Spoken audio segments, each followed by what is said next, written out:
Bismillahirrahmanirrahim.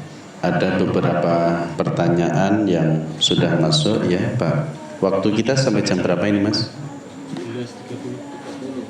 5:30. Berarti ada 45 menitan ya. Alhamdulillah. Bismillahirrahmanirrahim. Yang pertama tentang ada anak perempuan yang lahir di luar nikah yang resmi. Kalau bahasa kita itu sering disebut dengan anak haram. Tapi jangan terjebak dalam istilah anak haram itu bukan berarti anaknya haram.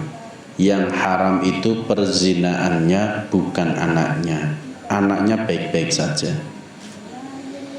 Ketika anak ini nanti meninggal apa gentayangan kok rasanya itu itu omongan-omongan yang tidak perlu didengar ya Bu ya, karena tidak ada sanad ilmu anak itu akan misalkan gentayangan bahasanya tadi ya, dikarenakan hasil perzinaan, itu tidak ada, tidak pernah ada. Yang ada begini dalam mazhab Syafi'i ya, karena dalam mazhab Hambali beda. Dalam mazhab Syafi'i, nasab itu harus ada pernikahan. Sehingga ketika tidak ada pernikahan atau belum terjadi pernikahan, kemudian lahir seorang anak atau sudah ada anak dalam kandungan, maka status dia tidak bernasab atau tidak berayah. Sehingga anak perempuan yang lahir di luar pernikahan wajib jika menikah nanti harus diwali hakim, karena siapapun tidak boleh jadi walinya, termasuk ayah kandungnya sekalipun, termasuk ayah sambungnya yang menikahi ibunya secara resmi tidak akan mampu menjadi wali nikahnya. Ini dalam mazhab Syafi'i. Karena dalam mazhab Syafi'i pernikahan itu menjadi sebab nasab. Kalau dalam mazhab Hambali tidak. Mazhab Hambali itu kalau yang saya baca itu masih membolehkan selama yang jadi wali ayah kandungnya.